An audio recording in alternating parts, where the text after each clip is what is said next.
नेपाल में चीन की चेली यानी कि चीनी राजदूत का अब तो जीना हो गया है दुश्वार। बात दरअसल यह है कि नेपाल ने अब अपना कानून बदल दिया है। कई नेताओं, कई विधायकों को नेपाल के प्रधानमंत्री ओली और चीनी राजदूत की रिश्ते समझ में नहीं आ रहे थे। इस वजह से एक नया कानून लाया गया है।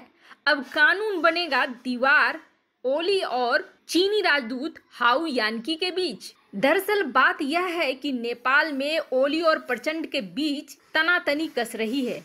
अब इस तनातनी को सुलझाने के लिए नए नियम बनाए जा रहे हैं और इस बीच नेपाल की जो राजदूत हैं वह वैसे तो जब उनका दिल करे कभी राष्ट्रपति के घर में घुस जाती हैं तो कभी प्रधानमंत्री ओली के घर में। प्रधानमंत्री ओली का घर और ऑफिस तो उनके लिए 24 घंटे खुला है, ऐसी स्थिति थी। अपनी मर्यादा को तोड़ते हुए वह कहीं भी पहुंच जाती थी, किसी भी नेता से मुलाकात कर लेती थी, राष्ट्रपति से मुलाकात कर लेती थी, प्रधानमंत्री तो जब चाहे तब मुलाकात कर लेती थी। ये हाल था, जबकि ऐसा किसी भी देश में नहीं होता है।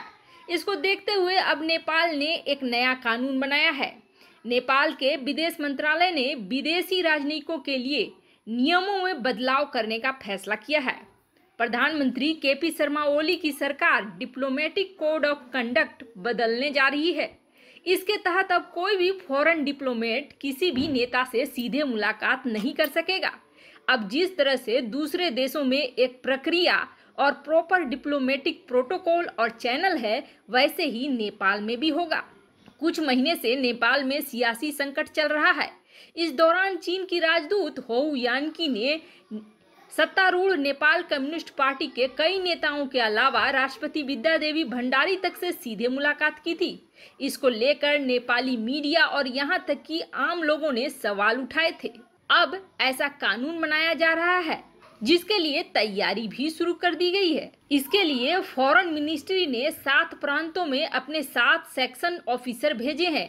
इनकी तैनाती अब यहीं रहेगी और इनकी जिम्मेदारी है कि कोई भी फॉरेन डिप्लोमेट राज्य के किसी भी मंत्री या मुख्यमंत्री से प्रोटोकॉल तोड़कर मुलाकात न कर पाए। इस नियम के दायरे में सभी राजनीतिक दल और नेता आएंगे। अप्रैल और जुलाई के शुरुआत में चीन की राजदूत हाउ यानकी ने राष्ट्रपति विद्यादेवी भंडारी से सीधे मुलाकात करी। एनसीपी के कई नेताओं और प्रधानमंत्री ओली से भी उन्होंने प्रोटोकॉल को तोड़कर मुलाकात की। इससे नेपाल में नाराजगी दिखी है। लेकिन अब बेचारी चीन की राजदूत का क्या होगा? वैसे राजनीति में यह कहा नहीं जा सकता है कि यह नियम किसके लिए बनाए गए हैं। अगर प्रधानमंत्री ओली अपने ऑफिस का दरवाजा खोलकर रखना चाहेंगे तो वह हमेशा ही खुला रहेगा, चाहे नियम हो या न हो।